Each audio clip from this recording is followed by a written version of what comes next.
Welcome to episode 6 of the second season of Clot Conversations from Thrombosis Canada.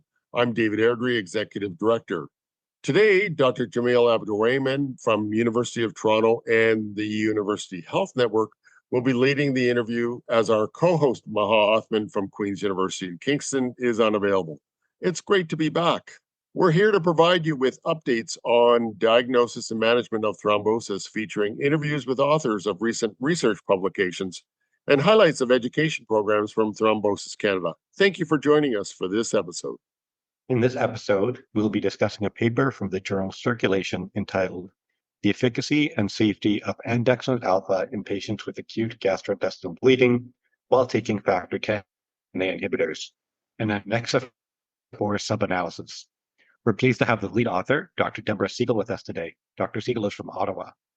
Dr. Deborah Siegal is a clinician-scientist, hematologist, thrombosis medicine at the Ottawa Hospital, associate professor of medicine and School of Epidemiology and Public Health at the University of Ottawa, and scientist at the Ottawa Hospital Research Institute.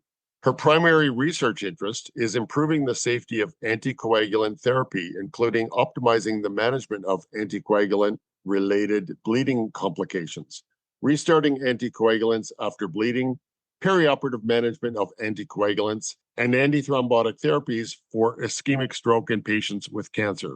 Dr. Siegal is a member of the board of directors of Thrombosis Canada. Thanks for joining us for the first time and participating in our podcast today. Thanks so much, David and Dr. Abdul-Rahman. It's wonderful to be here to talk about our study and our findings. So I'm going to start off by asking, from your perspective, how big an issue is bleeding in DOACs and specifically GI bleeding? So thanks for the opportunity to highlight bleeding complications, which limit the use of oral anticoagulants even in 2024. And people are probably aware that anticoagulants are widely used all over the world to prevent and treat cardiovascular disease, which is still responsible for an estimated 18 million deaths annually. So older data suggests that the prescriptions of oral anticoagulants written in North America is more than 40 million a year, which is a lot of anticoagulant-related bleeding. And we see the increasing use of direct oral anticoagulants, or DOACs. And what's important to remember is that bleeding complications are the most important complication of oral anticoagulant use that limit this therapy and affects our decision-making. And of course, that affects about 2 to 4% of patients per year, and another 10 to 12% of people experience what we call clinically relevant non-major bleeding. So, although we have access now to these DOACs, which reduce the risk of major bleeding and fatal bleeding, they do increase the risk of gastrointestinal bleeding as a class. And so it's important to remember that anticoagulants represent the drug class that have the most common adverse drug events, leading to visits to the emergency department, hospitalization, and even death. So even in 2024, we know that bleeding complications are important, lead to poor outcomes in our patients, and are very important to prevent and treat optimally. Of the bleeds, gastrointestinal bleeding represents the single most frequent site of bleeding. Up to 50% of major bleeds arise from the gastrointestinal tract. Wow, didn't realize that. Can you tell us, what is Andexanet alpha, and are reversal agents important in the time of DOACs? Yes, thanks for that question. Of course, when somebody's having an anticoagulant-related bleeding, the anticoagulation interferes with hemostasis. And so particularly in patients who have major or severe or life-threatening bleeds, we want to be able to optimize their hemostatic status in order to stop bleeding quickly. And so we have seen the development of various reversal agents and strategies to help with hemostasis, including specific anticoagulant reversal agents like idarucizumab, which is used to reverse dabigatran, or Andexanet, which is used to reverse the effects of factor Xa inhibitors like apixaban and rivaroxaban and edoxaban, for example. And so the idea is, if we could reverse the anticoagulant effect of these drugs, we could optimize hemostasis for patients who are having severe life-threatening bleeds. Andexanet alpha is a specific reversal agent targeted towards factor Xa inhibitor anticoagulants, and it acts as a decoy in order to take those drugs out of circulation in order to allow endogenous thrombin to be generated and endogenous hemostatic mechanisms to be optimized and to stop bleeding. Great. Can you tell us about the ANNEXA-4 study? The ANNEXA-4 study, which is the subject of the paper that we're discussing today, this was a single-arm prospective cohort study which evaluated Andexanet for the treatment of individuals who presented with major bleeding, and there are some specific definitions of that. Major bleeding on factor Xa inhibitors, and that included apixaban, rivaroxaban, edoxaban, or enoxaparin, which is also a type of factor Xa, inhibits factor Xa. And in this study, Andexanet was given to these individuals if they had a major bleeding or thought to have a major bleed. And the dose of Andexanet that was used was dependent upon the type of factor Xa inhibitor and the time that the patients or participants took their last dose. And so the Andexanet was administered as a sort of a short infusion, or it's so-called bolus, but it was over 30 minutes, followed by a 2-hour infusion.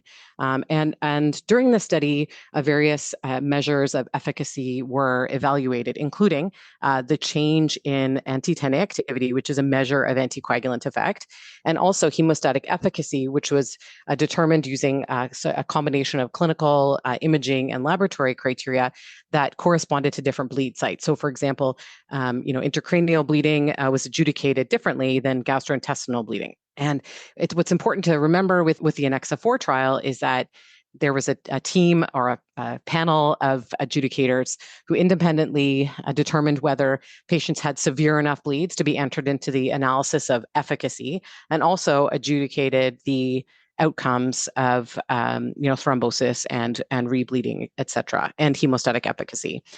So these patients were then followed for 30 days, and some of the outcomes, in addition to the ones I've already mentioned, included mortality, thrombotic events, and rebleeding. Great. So you conducted a sub-analysis of the ANNEXA-4 study looking specifically at GI bleeds. Can you tell us about these patients who had GI bleeds? Sure. So these were patients who had major GI bleeds, and the average age of the patients was around 76. So this is an older patient population. These are similar types of patients that we might see in our own clinical practices. 60% of people were male. As one might expect, atrial fibrillation was the most common indication for anticoagulation in the study, and just like it is in routine clinical practice. And about half of patients were receiving rivaroxaban, and half of them, 48%, and 39% were receiving apixaban. So it was predominated by rivaroxaban and apixaban treatments at baseline, with a few patients receiving those other treatments. On average, the time from the last dose of their drug to the onset of bleeding was 3.3 hours. So actually, they presented rather quickly with bleeding. And so there was a range of different bleed types available. The vast majority of the participants received things like red blood cell transfusions, and they also at baseline had some, indices of severity, like hemodynamic, tachycardia or low blood pressure, hypotension in this cohort. We had endoscopy reports for some of the patients, and the most common site of bleeding was from the stomach, with peptic ulcer disease as the most frequent cause of bleeding. Okay. And how did Andexanet alpha affect the lab markers of coagulation and clinical hemostasis in the sub-analysis? So similar to the overall ANNEXA-4 study, after the administration of Andexanet, there was a rapid reduction in anti-factor Xa activity, again, which is the measure of anticoagulant effect, by over 90%. And that occurred pretty much right at the beginning of the bolus. And then there was that activity was remained low during the duration of the infusion, after which it was turned off. So again, in this study, what we were seeing similar to the overall ANNEXA-4 study was that Andexanet did what it needed to do, which was rapidly reverse the effect of these factor Xa inhibitor anticoagulants. Right. And how about the risk of thrombosis and mortality? Could you comment on that? So thanks. That's an important issue. Again, these patients are elderly and highly comorbid with cardiovascular disease. It's important to keep in mind that now they've presented with bleeding complications that are severe enough to warrant, admission to hospital, treatment with a reversal agent, and now their anticoagulants have been withdrawn. They are on that treatment for an underlying prothrombotic condition, and often they're again hospitalized for some period of time, potentially in the intensive care unit. Now, some patients, have undergone procedures or surgeries, for example, and so we almost anticipate that patients will be at risk of thrombotic events. which raises the important issue of resuming anticoagulants after the bleeding once it's safe to do that. So in this study, we did see that 7.3% of patients, or 8 patients, experienced a thromboembolic event during the 30 days of follow-up. And that's important to keep in mind, because we always want to make sure that we're resuming anticoagulants when it is safe to do so, to reduce the incidence of these events. There weren't any thrombotic events recorded after patients had started their oral anticoagulants again. I think one of the important points that you've identified here is that there really was a high rate of death among these individuals. 13 patients died within 30 days, and that's 12%. So here we have patients with gastrointestinal bleeds admitted to hospital, treated, and with an all-cause mortality rate of 12%, which to me suggests that these patients are at high risk. This is a high-risk event for patients, likely related to the bleed, but also related to patient characteristics, their age, their comorbidities, et cetera, which have now placed them at a high risk of death. So to me, these data suggest that bleed prevention is clearly important, because it's such a high risk time for patients when they do present with bleeding and are admitted to hospital. So what are some of the challenges of assessing anticoagulant reversal agents in these type of single-arm cohort studies? Yeah, this is a really important point, because it's hard to assess bleeding in general. And these are really difficult studies to do.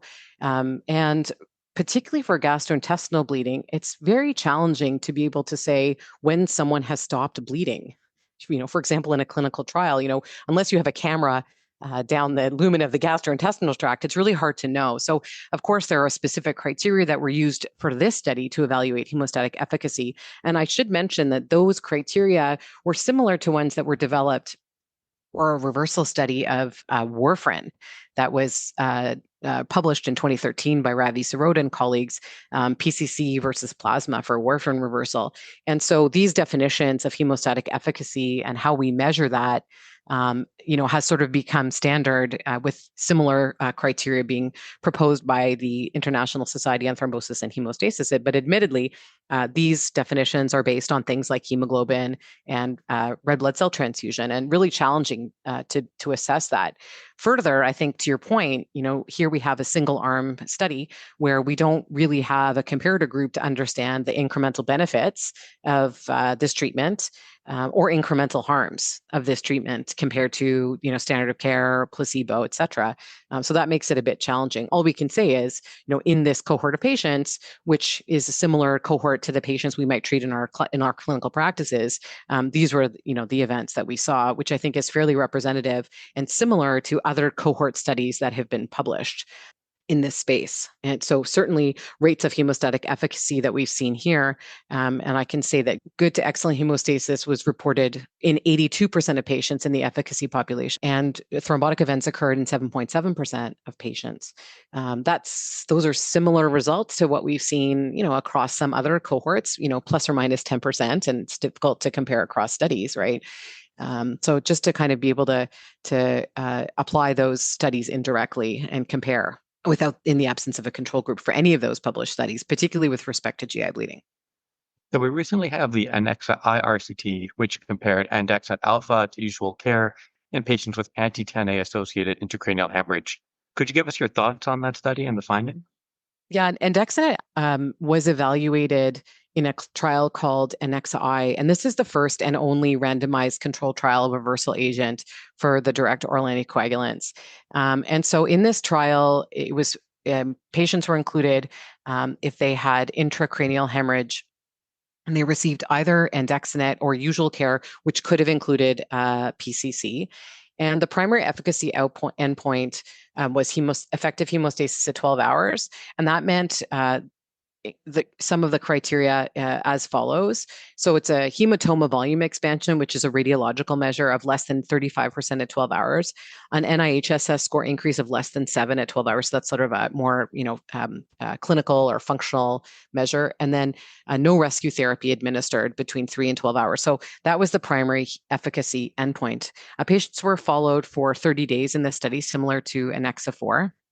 They also measured other things like the percent change from baseline in the factor 10A activity, and other safety endpoints like thrombosis and 30-day mortality. They also finally measured MRS, which is a functional measure at 30 days, because that's, of course, an important measure in patients with intracranial hemorrhage or intracerebral hemorrhage because, of the significant functional impairments among survivors of that type of bleeding.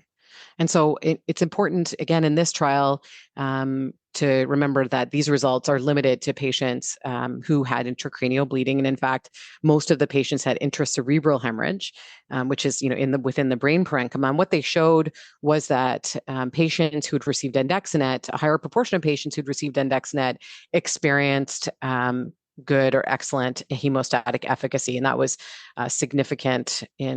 statistically significant compared to usual care. And the usual care arm, 86% of individuals were treated with PCC. What's also important to keep in mind for this study is that the rate of thrombotic events within 30 days. So among individuals who'd received Andexanet, there was an increase in the frequency of thrombotic events, particularly ischemic stroke, 6.5% of people in the Andexanet arm and 1.5% of people in the usual care arm. So that was also a significant difference. This trial was stopped early for benefit. So that means that, based on some interim analysis, the Data Safety and Monitoring Board recommended that the trial be stopped for benefit in terms of the hemostatic efficacy outcome, and which is also important to keep in mind. And then you can see, of course, as one might expect, mortality rates of about 26% overall, and no difference between the two groups in mortality, actually, or functional impairment at 30 days. But I should mention that, in this study, when we're looking at intracerebral hemorrhage, we know that the most important predictor of outcomes is final hematoma volume. And, even hematoma volume increases of 1 ml increase mortality. So the goal of achieving hemostatic efficacy and minimizing hematoma expansion in these patients is really important because it relates to functional outcomes.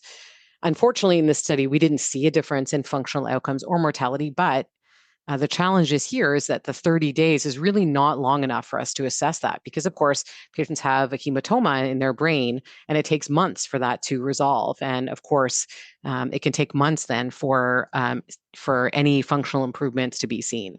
So the 30-day mortality, at 30 days, we would not expect to see differences in mortality or functional status. And it's just really difficult for us to know whether or not there could have been any differences or effect of reversal on those particular outcomes at 30 days. So that's a big challenge. So today, 2024, where do you see the role of Andexanet compared to PCC for reversal of major bleeds on anti-10A DOACs? Yeah, this is a good question. In Canada, Andexanet Alfa is approved. And so now hospitals across the country are looking to include it in their formularies. And certainly that's the case at our institution.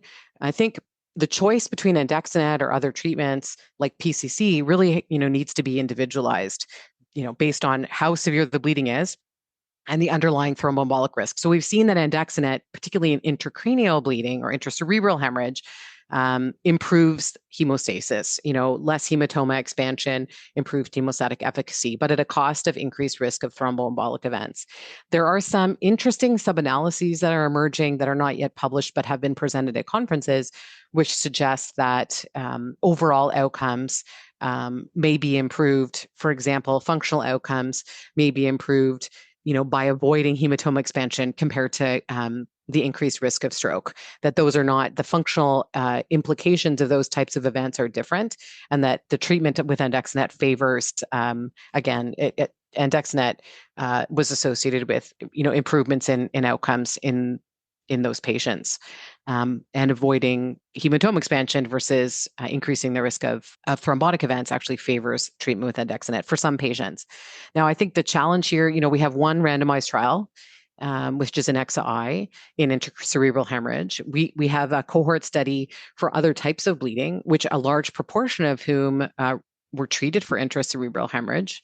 We had a small sub-study here of people with gastrointestinal bleeding, but they were the minority. And that's because the study was enriched for people with intracerebral hemorrhage at the discretion of the FDA for registration purposes. So I think we're really looking here at individualizing this. So you want to be able to give Andexanet to patients who are most likely to benefit. And pending additional data in this space, it's important to keep in mind the thrombotic side of things. Some of the sub-analyses have also shown that there appeared to be an increase in the risk of thrombotic events in people who had a history of thrombosis, and so particularly arterial thrombotic events. And so what may emerge is a more individualized approach by saying, perhaps people with intracerebral bleeding, for example, who are presenting early with their bleed, who have a high rate of hematoma expansion already on their imaging, and who have no previous thrombotic events, may be the people who we prefer to use something like Andexanet. The challenge also is that the data for PCC, also contributes some uncertainty, as we've not really seen definitive data showing that PCC, reverses the effect of anticoagulants and improves outcomes again in a clinical trial, or even in a high quality prospective cohort study. So I think we're struggling now. What I suggest is that individualized case by case, protocolized approaches where we're ensuring that the people who are receiving this treatment, have severe bleeding, have a significant level of anticoagulant in their circulation, and therefore are most likely to benefit from this treatment. Should be the way that we approach the treatment of these patients, whether or not we're giving Andexanet or another treatment like PCC. But at the moment, we're still waiting for some more data to help us understand just who might be the right patient for different treatments. Well, Dr. Siegal, you covered a lot of ground today. Before we go, is there anything that we haven't discussed that you'd like to add? No, I think I really appreciated the opportunity to talk a little bit about just the findings and implications of these treatments. And, there's a lot of discussions going on, and I encourage people to review and discuss at their own institutions.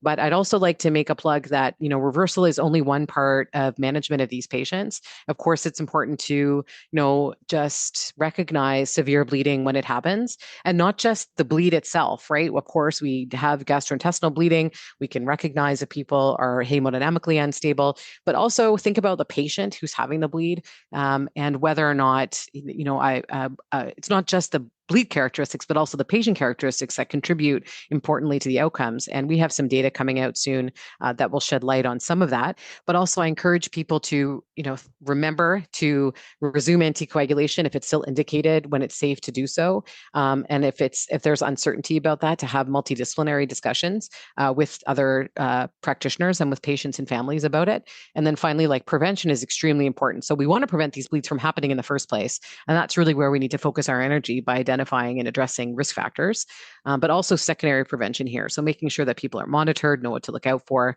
and when to seek medical attention when they're having bleeding problems. Terrific. Thank you so much for taking your time today.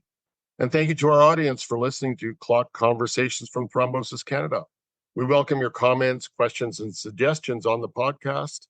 And if you have any recommendations for future podcasts, please send them to us at info@thrombosiscanada.ca. Please subscribe to this podcast so that you're notified about the release of new episodes. And don't forget to check out our website, thrombosiscanada.ca, for education programs, clinical tools and guides like our bleed management order set, and including information on our annual education conference.